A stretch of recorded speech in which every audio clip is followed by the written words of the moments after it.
Thanks, Ethan, for being here today. In our previous conversation, you mentioned you work as a program manager in cybersecurity. Walk us through what that looks like for you. First of all, thank you for having me today. So it involves working on technology projects, focusing on cybersecurity, vulnerabilities,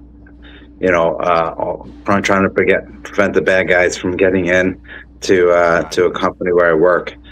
So it can be involved any kind of projects from identity access management.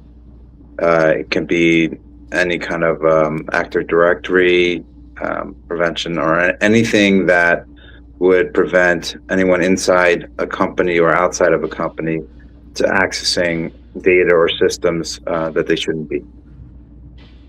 Awesome. Sounds like you're doing great work out there. From where you sit as a program manager, what is something everyone in cybersecurity and compliance says is working, but actually isn't? So I know that there are security protocols or like encryption of certain data with vendors, third-party vendors that companies partner with or use to protect their data, or from PCI, or if it's PII data, that definitely is not secure. Or network connectivity, that's, if it's a private connection, is totally not definitely 100% secure. Those are kind of things that are not. Interesting. That really surprises me that it's encryption, since it's so widely treated as a gold standard. From where you sit in your position, what are the rest of us missing about how encryption plays out in practice? So encryption is a very broad-based term, in terms of, SSL types of encryption, but there are encryption within, let's say, your browser, but there's encryption within the database, there's encryption on the application level. Certain levels of encryption companies, are not up to the highest standards or using the best vendors that secure data, secure systems, secure applications, secure networks. And there are always these hackers and people outside are trying to access, whether it's the data, application, private information, financial information, legal information, that's not always secure within a company's environment, or even a person's environment at their home computer, at home if they're working remotely. So help me unpack this. Is the issue that encryption as a technology isn't doing what we think? Or have we accidentally built an administrative process around it that distracts from real security? I think it's a little bit of both. The encryption as a technology works, but sometimes you don't have the correct vendor or the correct software encryption technology that's not strong enough. You also have people who are always 100% smarter than us that can break into these. Nothing is 100% foolproof anymore. I'd love to understand the gap here. Where do you see organizations getting results with encryption that look great on an audit checklist but feel completely different to the engineers on the ground? So if you look at a company that will check the box saying, do you have this software with this encryption level, et cetera, that will check the box off on an audit, a third-party audit, externally or internally. But when you get underneath the covers and seeing, well, what's actually being encrypted, which systems, which browsers, which hardware devices that employees at a company is using, are they using an old Windows device that may not work with that encryption software? And some companies do. They allow any person's remote device to go use any kind of remote software, but that person's device is not encrypted. It's only when they log into the corporate network, into the corporate virtual machine or their desktop or laptop at work, that's secure. But that connection sometimes is not not secure from if you're logging in from home from your personal machine, which may not be fully encrypted, right?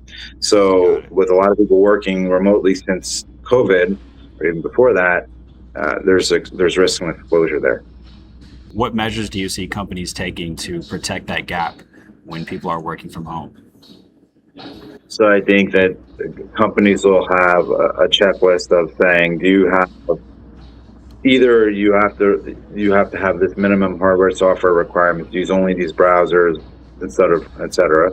And if you can't, then you're not allowed to work from home, or you have to upgrade your software and hardware at home to an acceptable corporate standards, right? That meet those standards, so that it minimizes the risk of that encryption, or any intrusion, so forth. So, how much bandwidth would you say goes into managing these encryption keys and managing these standards that employees have to follow to ensure that their connections to the corporate network are safely encrypted? I think there's a lot of effort involved. If you got a security or cybersecurity department, you've got legal probably needs to be involved. Several different groups, and then there's a privacy group that working with legal also involved to ensure that these are the standards, these are policies, these are the software tools, and it's all documented, and it has to be updated periodically, for audit reasons, like you said. And so you have to make sure that that's all crystal clear, both for employees, and a lot of companies are hiring contractors, right? They're on site in this country or remote. So all of those folks have to follow those policies, standards, procedures to ensure not just the organization is protected, the individual is protected, but the enterprise is protected from a legal perspective. Got it. And do you see a lot of administrative overhead in dealing with all these like disparate groups of contractors, people working from home, people working from the office? Yeah, there's definitely a lot of overhead involved with that, right? There's a lot of overhead from an IT departments to make sure that they've had all this documented, right? Number one, it can be audited and tracked and secured. So there is definitely a bit of an overhead for an IT administrator to make sure that everything is adhered to and tracked. So have you ever faced any type of situation where, say, every encryption rule was followed to the letter, but it still didn't address the actual underlying threat that the organization faced? I'd love to hear what that type of disconnect looks like. Yeah, I had a situation that was a little bit different than that, but in a previous employer where you have clients, right, that are using an application, let's say a banking application, and they're doing everything that they are supposed to do because they're at a bank and they follow their own standards plus, but they'll get a text message saying, click on this to upload the software, or you may be a potential phishing victim, or any kind of weird message, right, that looks kind of funny, and then they'll contact the organization and say, I think you guys have been hacked, or you've been phished, or you've been spammed, and then it turns out there's a whole big investigation with cybersecurity, and you have to find out whether it's real or if it's not, or if it's just an application wording message that's not correct, right? And there's a whole investigation involved with that. So why do you think we keep relying so heavily on these encryption playbooks? If operators think it just creates administrative noise, and you've run into situations or similar situations where, keeping things locked down with encryption hasn't really solved the underlying issue. I think because you can look at the news in the last 5 to 10 years, seeing where there's been, attacks and intrusions, where there's been theft of PII information, fraud, there's been stealing of money, all of these cases where it destroys a company's reputation, there's legal issues, there's financial risks, and no bank, no company, no individual wants to go and be involved in an investigation to see if it was them that was at fault, or if their client was at fault, or a vendor was at fault. And so there are a lot of repercussions from a business, political, legal, partnership, all kinds of things. So people try to companies try to lock things down, and when it goes south, and when there is an attack, an intrusion, there's everybody scrambling up to the CEO of a company, right? Right. So was there ever a specific moment or project in your career where you realized that, just checking the encryption box on the audit checklist wasn't solving the real problem? And did that ever change your approach? Yeah, I worked on like PCI projects where the encryption level was not up to a standard that was followed by an industry, and so the company had to basically not only update the encryption level, but they had to change their whole playbook of when they're doing a PCI audit, how often that they have to check this on a quarterly, yearly, monthly basis, from a technology perspective, from a business perspective, from a legal perspective, from an audit perspective. And so they had to add this as part of like their software development life cycle. Anytime they're encountering a new project for any software or hardware level project, as well as doing any kind of upgrades of enterprise or individual package software for any individual department. So yeah, they had to change their playbook. They had to change their software lifecycle standards, process standards, at an enterprise level. Interesting. So just one using the wrong encryption algorithm made it so they had to change their entire playbook as far as ensuring their systems were secure at the audit level. Yeah, it definitely did, because they didn't want to, even though they didn't get hacked in, they didn't want to have that any slight chance of risk of exposing their systems, their data, and their clients' data, because they process credit cards, right? So any kind of individuals or companies, they didn't want to expose any of that information. Interesting. So one encryption algorithm goes wrong, and then we lift up the hood of the entire operation to fix any other gaps that might be missing. Yep, absolutely. I like that approach.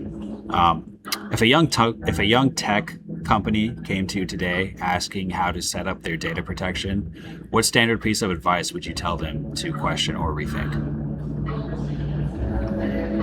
I would tell them to kind of probably a couple of things. One is get a third party audit, or one of these well-established companies, Deloitte or whatever, any one of these companies, to help them set it up properly and maintain and manage an audit, or a mentor, someone who's an expert in the industry. That's what I would definitely suggest. Yeah, I like those suggestions. You get the expert in there to make sure things are going well. What are you and your teams experimenting with or doing differently now after you've seen compliance in the industry?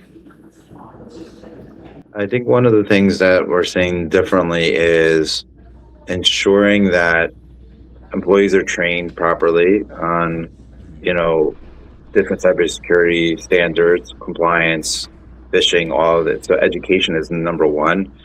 Number two, I think, is bringing in the right internal and external auditors, people in privacy and compliance, to make sure that their communication. Three, the right processes and procedures of when you're not just implementing a project, but you're thinking about the strategy with executives of what's changing in the industry, what do we have in place, what do we don't have in place, what are the gaps, right? And what do we need to do to close those gaps in a very short time frame, right? And then operationalize that whole process on an ongoing basis. And I think those are the key things that I think a lot of companies are doing. Some of the bigger companies have the resources to do that, and they're set in place. But a lot of the smaller, mid-sized companies don't have the resources to do that, right? Financial and personnel. So those companies are heavily reliant on third parties, right? Third-party vendors and experts, like I said, Exactly, to keep up. Yeah, and I think that's why education is so important. because everything that we build, from on the operation side to implementing secure audit checklists, boils down to getting the right educated people involved in the project. So I think education is so important there. Have you ever seen situations where, despite educating the personnel, that the operators were still falling short of securing the whole compliance checklist? I've seen that with employees, not even just operators. I've seen employees fail. They have a lot of companies that I've worked for, they're specifically banks. They do tests, send out emails saying, well, you failed this, you clicked on this link and you failed it. And so you've got to now take this training over again and pass it. Operators definitely have to be kept up to date with changes, and different things.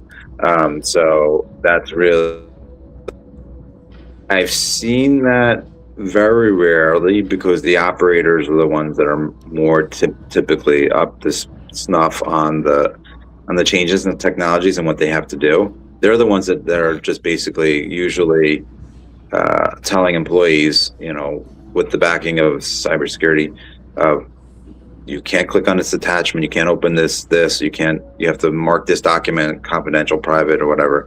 And so I haven't seen that in particular, that situation from operators. So. If you had a magic wand to simplify or remove just one administrative requirement around encryption, what would make the biggest difference? Let me think about that. I think utilizing software, to not just automate, but to ensure that the standards, encryption standards, any kind of standard that a company in terms of policy is met, when auditing a computer, let's say a person's computer, the encryption, the software, anything else that they're using meets that standard of encryption or policy, and I mean IT policy, is met. And I think that would help an operator just deal with the exceptions or the situations that fall outside of that maybe they would be more knowledgeable, or they have to go to a security expert to say, this situation come up, I never encountered this. What do we do in this situation, right? Do we lock everything down, or do we investigate further? Right. So Ethan, out of everything that you've walked me through today, what would you say are the two biggest takeaways for the audience? I think the two biggest takeaways are, one, ensuring that not only the people doing the audits are educated, but the people who are being audited, right, within an organization, IT business, are educated on what's being audited, what needs to be documented, what evidence needs to be provided, right, and other areas, and ensuring that an organization is doing that. Because a lot of times I've worked at, they don't have half of the information or documentation that they need for an audit. So that's one of the biggest areas. Education, like I said before. I think the second is making sure that the people are following the processes and procedures that they need, that legal and compliance and other areas, cybersecurity has in place. I think a lot of people are not, and it gets back to education. A lot of people don't know what they are, or they do and they haven't reviewed it and haven't ensured that they're following those standards, right? So whether it's encryption or whether it's accessing SaaS-based applications, or giving access to, like, from an engineer not having access to a production or a test environment where there's client data or credit card data, making sure that those procedures are followed, because a lot of times in organizations they're not followed and they get around through the back door to get in, and nobody knows that until all of a sudden they fat fingered and sent a transaction that goes to a production environment, and all of a sudden it could be 2 cents or $200,000 or $2 million, right? And Uh-huh. people lose their jobs. Not only people lose their jobs about it, but like managers lose their jobs, right? It's not just the employees. So that's, I think that's the other piece, is making sure that people know what those procedures and their safeguards are already put in place so that that accident can't happen. Right. And have you found that organizations who follow the audit policies to the T, have you found that those organizations are safe and secure from outside attackers trying to break into the organization, or are they just, or do they just have a policy? In So it's other a words, mix. are they just adhering to a policy, or are they truly secure when they check off all the boxes? I think the organizations who are a little bit more mature and have experienced people, they're not just checking the boxes to make sure that they're following the policies. I think that those Got it. organizations are bigger ones that I've worked at. They're really locking things down. They're really following it. The ones that are from the small startups to the mid-sized companies that are not as mature or knowledgeable or experienced, those organizations are at risk, and they're just checking the boxes to pass the audit, right? I think those organizations, unless you're dealing with very experienced people who are coming from like big banks and big financial regulated industries that have experience, they know what to do, right? Not just to pass the audit, but to secure the organization and to pass the audit, internal or external. If you have those kinds of people working for your organization, they know what to do. But I think majority don't. Have you ever seen any type of instances where those small to mid-sized organizations face the consequences of not securing their systems and end up being victims of, adversarial, hackers coming in from the outside to, steal data or steal credit cards, anything of that nature? I personally haven't seen, because I've worked at a few smaller organizations, but you hear it on the news. You can just open up the news every day and see Right. It's a common companies occurrence. that common occurrence, and it's so they're at the most risk, in terms of getting that exposure. So I think, it happens every day, like I said. Well, Ethan, it was great having you on the podcast today. We appreciate you, coming on and educating the audience with your perspective. Thank you very much for having me. I appreciate it.